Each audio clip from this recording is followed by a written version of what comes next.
Hello, advanced algebra students. What's happening? We are back with another video today as we continue on with our new chapter on power functions and looking at powers. Today we're going to simplify expressions, solving equations using the properties that are involved with exponents. And so I do think, as I've mentioned to a few of you, this you did a little bit of this in middle school and possibly in the first year of algebra.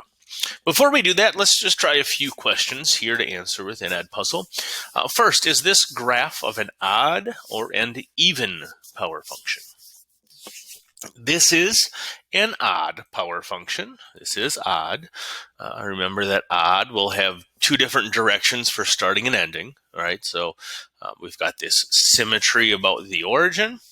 More specifically, this one is a negative odd function because it starts in quadrant 2 and goes to quadrant 4. So that is a negative odd. Number 2, which function has a range of all real numbers, odd or even? Well, the range deals with the y values, and as you can see in this graph, the range is all real for this one, so it would be odd. Any odd-powered function is going to have a range of all real numbers. Remember that for even functions, both ends will point in the same direction, meaning it has a minimum or a maximum value, so our range is dependent on that. Odd. Last one. A function that runs through the 2 points, -2, 6, and 2, 6, is what type of power function? This would be even. And if you're unsure of what that means, draw yourself a picture, right? Here's -2, and we'll just say up here is 6, here is 2, and up here is 6. The only way those can be on the same function is if we somehow go down and come back up. That's an even function. Even. So again, a little bit of review as you will have a target practice coming up. Now, properties of powers, the different properties that exist, there are 7 in total. We're going to talk about 6 of them today. I would highly encourage, write down these notes, write down these examples, and each one of them is going to have a formula for you to follow.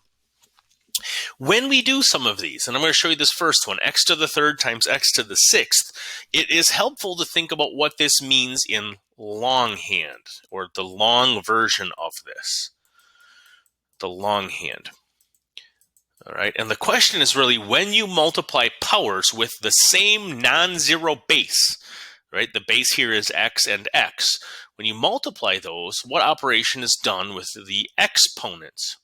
Well, x to the 3rd, the longhand is writing it out as x times x times x, times x to the 6th, which is really x times x times x times x times x times x. And then we could simplify that because it's all multiplication here as x to the 9th. Right, so that's that longhand version of looking at it. I could do the same thing with my b values, b to the 7th and b to the 10th. If I listed all of them out, I'd have 17 of them, or b to the 17th, which means what's the rule here, right? I'm going to jump down here. What's the rule? You add exponents. So as long as they have the same base and they're being multiplied together, you can add their exponents. Y to the 8th times y to the -5th is y to the 3rd. And so we add them. As long as they have the same base, we can say b to the power of m plus n. We add their exponents. And that's the first one, product of powers. Our second one asks, well, what happens when you divide powers with the same non-zero base? Well, again, if we look at this first one longhand, I've got x times x times x times x on the top, all over x times x times x on the bottom.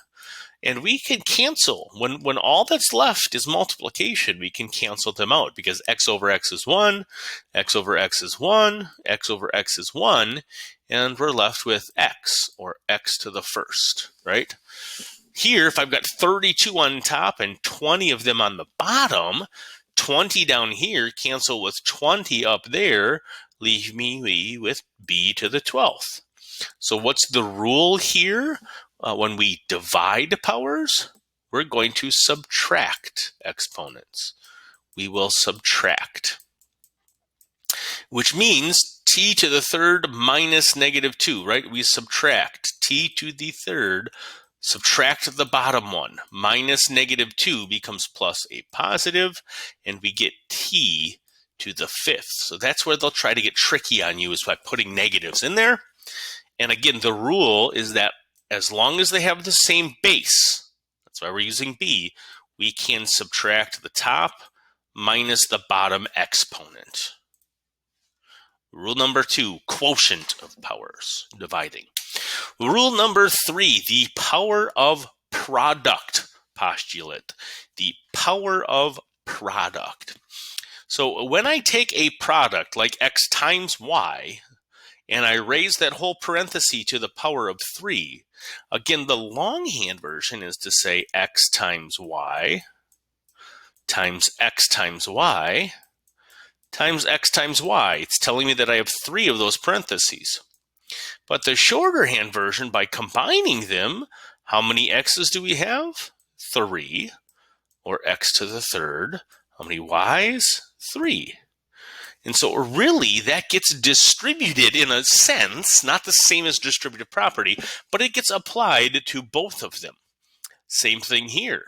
If I wrote this out, I'd have 15 p's and 15 q's. Same thing here. I'd have 4 to the second and x to the second, but we're going to simplify what we know and say that that becomes 16x squared. So what is the rule? If there's a power outside of a product like this, we can say that that power, as long as it's being multiplied, right? As long as this is a product on the inside, multiplication, a to the m times b to the m. And then we have the power of a quotient theorem. Same principle as up here, right? If I have a quotient on the inside, the 4 has to go to both. So we have x to the 4th over y to the 4th. Right? And if you think about it, I've got x over y times x over y times x over y times x over y, right? 4x's on top and 4y's on the bottom, which is why we can use that shortcut. It gets applied to both. B squared over t squared. 7 squared, or 49, over h squared. It has to get applied to both the top and the bottom. 2 more. Well, what happens with a 0 power? You might want to pause the video and try and type maybe the first 2 into your calculator and see what you get. Surprised at all? 5 to the 0 is 1. 7,654 to the 0 is 1. And an exponent, x to the 0, is 1. So anytime we raise a certain element to the power of 0, that element becomes 1.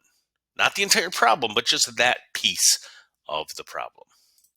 And then our last one, before we get to examples, is a power of a power. Power to a power, PTP. Power to a power. Again, if we look at the longhand version of this, this is telling me I have 3 of the x squareds being multiplied. X squared times x squared times x squared. Right? And if you wrote all of those out, 2, 2, 2, I'd have 6 of them. X to the 6th. Same thing with this one. I have 4 of these t to the 9th. So if I wrote out t to the 9th 4 times, 9, 9, 9, and 9 gives me t to the 36. So what do you get for c? C to the 56. Then what's the rule here? You multiply the exponents. We're multiplying. Power to a power. B to the m times n. That should be a multiplication symbol. And so most of these by themselves, straightforward, should be reviewed. You should know what to do with them individually. It's what happens when they give us examples that they have multiple parts to each problem. Well, in order to do that, we look at them like one term, one part in a time. X to the second to the eighth. What does this piece right there turn into? 2 times 8 is x to the 16th. And then we have this second piece, 2x to the 4th to the 3rd. Well, that means 2 gets raised to the 3rd, and x to the 4th gets raised to the 3rd. Right? That's two rules in one, in a sense. This is a product property. 2 times 2 times 2 is 8. X to the 4th to the 3rd is x to the 12th. And now we've got multiplication. This piece times that piece. I can multiply coefficients. 8 times 1 is 8. And if I listed out all of the x values, 16 here and 12 here, I add their exponents to say that x to the 28th. Right? So they're combining rules all together at once. That's what makes this a little bit tricky. In part B, we can rearrange the way that this looks in a sense, possibly. We have to work with the top and the bottom separately. Okay, so 3 times 1 out front is 3, and b to the 4th times b to the 9th, I add those together, becoming b to the 13th, all over 6, b to the 5th and b to the 6th. If I listed all of them out longhand, I'd have 11, b to the 11th. And now I simplify this fraction. 3 over 6. Well, that's 1/2 times, what is b to the 11th? I'm sorry, b to the 13 over b to the 11th. Well, that's subtracting them, becoming b squared. 1/2 b squared. Let's look at letter C. We can multiply coefficients. 7 times -8. I multiply that to get -56. And then what do I do with the y values? I add them. Y to the 8th plus 5. Y to the 8 plus 5. Because they have the same base. Or I get y to the 13th. What do I get then for letter D? Let's not find an answer, but simplify. 2 to the 3rd times 2 to the 6th times 2. Well, this is 2 to the 1st, so I'm adding their exponents. 3 plus 6 plus 1 is 10, or 2 to the 10th power. So you can see how some of these are combining multiple properties all together at once. A couple more to look at. How can we solve for an unknown exponent if we have some information? Well, in letter A, I've got 18 to the power of 4 times 18 to the power of x has to equal 18 to the power of 12. They all have the same base. How did I get 12? Well, I took the exponent of 4 plus the exponent of x to get the exponent 12. Right? 4 plus whatever this said had to give me 12, meaning x would have to have equaled 8. Over here in part B, we've got 5 to the power of n to the other power of n equals 5 to the 12th. So how did we get 12 out of that? Well, when we have a power to a power, we really multiplied them. 2 times n would have to give me that 12, or n would have to equal 6. And you can plug them back in to see if they give you the same results. Now, the last two examples are a little bit more, I think, story problem based, if I remember correctly. A multiple choice English quiz is 2 pages long, and each page has 6 questions. Each question has C possible choices. How many different ways can you complete the quiz if you leave no answer blank, right? So I've got 2 pages, and on each page, so times 6 problems, but each problem has C choices, right? That's that probability piece that we learned about yesterday. One question has C choices. If I've got 6 questions, that means my probability is 6 to the power of C, or in this case, 2 times 6 to the power of C is how many possible answers we could have. We just don't know how many possible choices there are. And then the last one talks a little bit more about scientific notation. The mass of Earth is about 6 times 10 to the 24th power, while the mass of Jupiter is about 2 times 10 to the 27th. The mass of Jupiter is about how many times the mass of Earth. The mass of Jupiter is how many times the mass of Earth. We then need to do Jupiter divided by Earth to figure out how many times it is.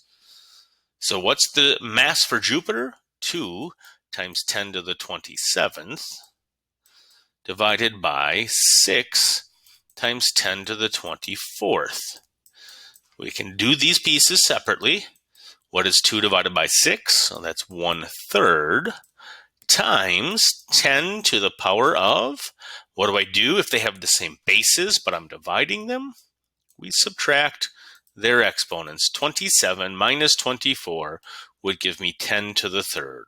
1/3 times 10 to the 3rd times the amount of mass. So it's a little bit smaller than Earth. All right, so again, make sure you practice the problems today. Make sure you looked at these examples and you wrote them down. If you have any questions, please don't hesitate to reach out. Otherwise, until next time, everyone, stay safe.